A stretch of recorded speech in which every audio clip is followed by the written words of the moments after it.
जय हिंद। आप सभी का लक्ष्य साथी यूट्यूब चैनल पर स्वागत है। आज हम इसके अंदर देखने वाले हैं कि हमारा आग इतिहास। हमने कल कहा था कि अगली जो सीरीज होगी उसके अंदर हम देखेंगे नवपाषाण काल, लेकिन हमको लगा और ये महत्वपूर्ण भी है कि ये नवपाषाण काल है ना, जो कि प्रयोग ऐतिहासिक काल और आग इतिहास काल के मध्य का भाग है। तो वो जो ये नवपाषाण काल है तो इसका कुछ भाग है जो आग इतिहास में आता है। तो हमको आग इतिहास के बारे में पहले जानकारी होना आवश्यक है। इसलिए पहले हम जो सीरीज नंबर प्राचीन भारत की इतिहास सीरीज नंबर 10 है, इसके अंदर हम देखेंगे आग इतिहास, और जो सीरीज नंबर 11 आएगी उसके अंदर हम देखेंगे नवपाषाण काल। तो इसके अंदर हम आग इतिहास को आइए देखते हैं। तो आग इतिहास क्या है कि अलग अलग देश है, तो इन अलग अलग देशों में आग इतिहास की परिभाषा अलग अलग है। यानी कि कुछ देश आग इतिहास में कुछ अलग चीज़ों का अध्ययन करते हैं, वहीं भारत कुछ अलग चीज़ों का अध्ययन करते हैं।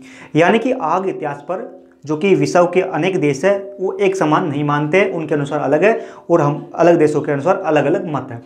इसके बाद में हम देखें कि आग इतिहास का अभिप्राय क्या है, कि आग इतिहास में क्या शामिल किया जाता है, क्या होता है आग इतिहास। तो इसके अंदर हम देखें कि आग इतिहास में है ना, जो कि ये साक्षर युग से पहले का समय है। साक्षर युग से पहले का समय यानी कि भारत में साक्षर युग या कहें कि ऐतिहासिक काल यह आया था 600 ईस्वी पूर्व, जो कि गंगा घाटी है यहाँ पर आया था। लेकिन इससे जो पहले का समय है उसको हम रखते हैं आग इतिहास में, है ना। आग इतिहास में, अब इस आग इतिहास में है ना, जो हमको साक्ष्य मिले हैं, साक्ष्य जैसे कि लिखी हुई लिपि मिली है, जैसे कि सिंधु घाटी सभ्यता है, सिंधु घाटी सभ्यता में हमको मोहरों पर लिखी हुई लिपि मिली है, लेकिन हम उन्हें पढ़ नहीं सके हैं। तो कहने का मतलब यह है कि आग इतिहास में हम उनको लिखे साक्ष्य तो मिले हैं, लेकिन हम उनको पढ़ नहीं सके। इनके अलावा यह भी हो सकता है कि आग इतिहास में जैसे कि वैदिक सभ्यता है, तो इसके अंदर हमको मिले हैं साक्ष्य, लेकिन हम ये डिसाइड नहीं कर पाए कि ये प्रमाण जो हमको मिले हैं ये सत्य है, कि ये वैदिक काल सभ्यता के है। तो इसके बाद में हम आते हैं कि भारत के संदर्भ में, कि भारत किस प्रकार से आग इतिहास काल को लेता है, कि भारत में आग इतिहास काल को किस प्रकार माना जाता है, कि इतिहासकार भारत में आग इतिहास को किस प्रकार देखते हैं। तो भारत में आग इतिहास है ना, जो भारत के इतिहासकार है, तो इन इतिहासकार अपने आप में सहमत नहीं है। यानी कि एक इतिहासकार कुछ अलग कहता है और वहीं दूसरा इतिहासकार कुछ अलग कहते हैं। कहने का मतलब यह है कि आग इतिहास है जो कि भारत के अंदर है, तो यहाँ पर मतभेद बने हुए हैं। यानी कि अभी तक एक कहें कि डिसाइड नहीं किया गया है कि आग इतिहास यही है। यानी कि जो इतिहासकार है इनके अंदर मतभेद बने हुए हैं।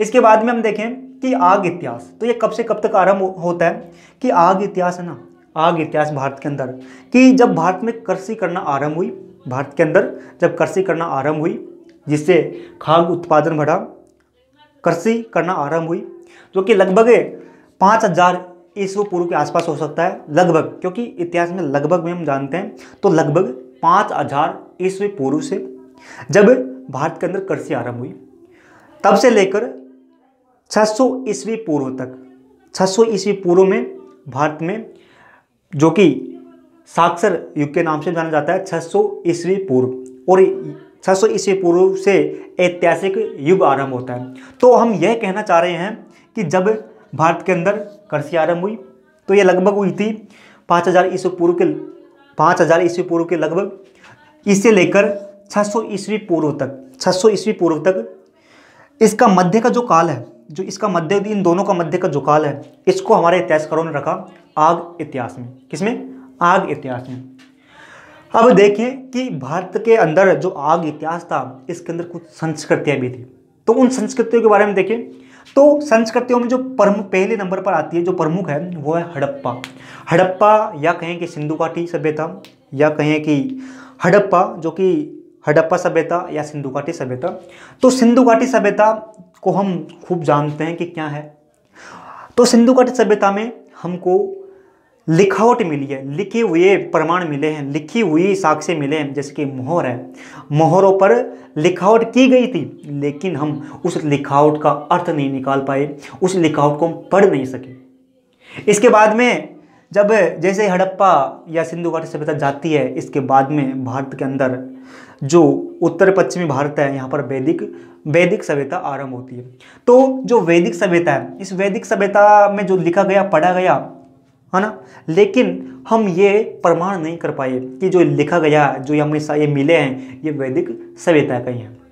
इसके है ना, इसके बाद में क्या हुआ कि जैसे कि आग इतिहास आता है भारत के अंदर, आग इतिहास, तो आग इतिहास का जो प्रारंभ होता है, आग इतिहास का जैसे ही प्रारंभ होता है, तो उस प्रारंभ में भारत के अंदर पत्थर होते हैं। पत्थर के जैसे ही आग इतिहास प्रारंभ होता है, तो कृषि कार्यों में जो पत्थर होते हैं, तो उस पत्थर को नुकीला या धारदार कर कृषि कार्यों में प्रयोग किया जाता है। फिर जैसे कुछ समय आगे बढ़ता है, तो फिर यहाँ पर पत्थर की जगह तांबे का, जो तांबा के हथियार है, तांबा के औजार है, उनका प्रयोग करने लगते हैं। हमारे आग इतिहास में तांबे का प्रयोग करने लगते हैं। तो ये तांबे का प्रयोग जैसे ही हमारे सिंधु घाटी सभ्यता है, आते आते यहाँ पर करने लग जाते हैं। जैसे ही तांबे का प्रयोग, जैसे ही समय आगे बढ़ता है, वैदिक सभ्यता आती है, वैदिक सभ्यता का जैसे अंत होने लगता है, तो यहाँ पर हम क्या करने लग जाते हैं, लोहा का प्रयोग करने लग जाते हैं। तो आग इतिहास में पहले जो कृषि कार्य था, तो वहाँ पर औजारों के रूप में प्रयोग किया जाता था पत्थरों का, फिर किया जाने लगा तांबे का, फिर लास्ट में अंतिम जब समाप्त होने वाला होता है आग इतिहास काल, तो यहाँ पर फिर लोहे का प्रयोग किया जाने लगता है। आए समझ में? फिर देखिए, तो फिर अब इसका भाई जो हमारा ये आग इतिहास के बारे में हमारे इतिहासकार इतना जोर देते हैं, हम आग इतिहास के बारे में जानने का प्रयास करते हैं, तो इससे क्या महत्व है, इसका आखिर क्या महत्व है कि हम आग इतिहास के बारे में जानें। तो आग इतिहासकार हमारे इतिहास की जड़ें हैं। यदि हम आग इतिहास को नहीं जानेंगे, तो हमें केवल ऊपरी भारत के इतिहास को जानेंगे। यानी कि कहें कि भारत के अंदर जो घर निर्माण होता है, कैसे घर बनाए जाते हैं, तो जैसे कि सिंधु घाटी सभ्यता है, तो यहाँ पर जिस प्रकार सिंधु घाटी सभ्यता में घर बनाए गए, तो लगभग आज भी उसी प्रकार के घर बनाए जाते हैं। तो यह कहना चाह रहे हैं कि आग इतिहास काल की देन है घर बनाने की प्रक्रिया, घर किस प्रकार बनाया गया। फिर फसल, जो आज हम फसल बोते हैं, फसल जो खाने में प्रयोग करते हैं, तो कहीं ना कहीं ये फसल भी आग इतिहास की देन है, क्योंकि उस समय भी इन फसलों को बोया जाने लग गया था। इसके बाद में पशु की आग इतिहास काल में जो पशुओं को भी पालतू बनाया जाने लग गया था, या कहें कि उस समय पशुओं को पालतू बनाया गया। साथ ही जो खान पान जो आज हम खाते हैं, तो लगभग ये खान पान उस समय भी खाने लग गए थे। इसके बाद में रहन सहन, तो हम कहें कि जो आग इतिहास है, तो आग इतिहास में भारत का सांस्कृतिक जीवन, या कहें कि सामाजिक जीवन, जो कि पूरा ढांचा है, इसी पर आधारित है। तो इसलिए यदि हम भारत का इतिहास जानने का प्रयास करते हैं जड़ से, मूल से, तो हमको आग इतिहास को जानना अति आवश्यक है, क्योंकि हमारे भारत के इतिहास की जड़ें कहीं ना कहीं आग इतिहास में ही हमको दिखाई देती है। इसके बाद में हम देखें कि आग इतिहास है, इस आग इतिहास को जानने के स्रोत क्या हैं। तो जैसे कि पुरातात्विक स्रोत है, पुरातात्विक स्रोतों में पहले जो प्रमुख है वो होता है उत्खनन। यानी कि हम जैसे कि ऐसी जगह हैं जहाँ पर प्राचीन सभ्यता थी, उसकी खुदाई करते हैं, तो खुदाई में हमको अवशेष मिलते हैं। उन अवशेषों में भवन हो सकते हैं, कुछ सामग्री हो सकती है, प्रयोग किए गए वस्तु हो सकते हैं, औजार हो सकते हैं, मानव के कंकाल हो सकते हैं, कुछ भी हो सकते हैं। तो अब जो हमको मिला खुदाई में, तो उस पर एक पद्धति होती है, कार्बन पद्धति, यानी कि रेडियो कार्बन तिथि एक पद्धति होती है, विधि होती है। इसके द्वारा हम उसका समय का समय पता कर सकते हैं कि ये किस समय इसका बनाया गया है, किस समय ये जीवित था, इसका प्रयोग कब किया गया। इसके बाद में कि हमारा कुछ इतिहासकार ऐसे भी होते हैं जो कि जैसे कि एक संबंध डिसाइड करते हैं, यानी कि अनुमान लगाते हैं कि भाई वहाँ पर इतनी वर्षा होती थी, साल में इतनी वर्षा होती थी, तो यहाँ का जल कहाँ जाता होगा, कैसे जाता होगा, किस प्रकार की व्यवस्था की गई होगी। सड़क, यहाँ की वहाँ पर सड़क बनाई गई, तो उस सड़कों पर किस प्रकार की गाड़ियाँ चलती थी, उनका किस प्रकार प्रयोग किया जाता था। तो इस प्रकार हमारे इतिहासकार अनुमान भी लगा सकते हैं। साथ ही कुछ इतिहासकार ऐसे भी होते हैं जो कि आज के लोगों को देखकर, जो कि वहाँ के उस समय की जैसे जो सभ्यता थी, जैसे कि आज कुछ ऐसे समूह मिल जाते हैं जो लगभग उस समान, जो पहले आग इतिहास के लोग थे उस समान प्रतीत होते हैं। तो उनके जीवन को जानने से भी हमको आग इतिहास के बारे में कुछ हद तक जानकारी मिल सकती है कि वो किस प्रकार रहते थे। जैसे कि आज के, तो इसके अंदर लगभग हमने सभी जानने का प्रयास किया। अब हमारी जो अगली सीरीज होगी, सीरीज नंबर 11, उसके अंदर हम देखेंगे नवपाषाण काल। हम नवपाषाण काल इसके अंदर इस 10 सीरीज में देखते हैं, लेकिन हमको लगा और यह महत्वपूर्ण भी था कि यदि आग इतिहास के बारे में जानकारी नहीं होगी तो नवपाषाण एक अधूरा रह जाएगा। तो हमारी जो 11वीं सीरीज होगी उसके अंदर हम देखेंगे नवपाषाण काल।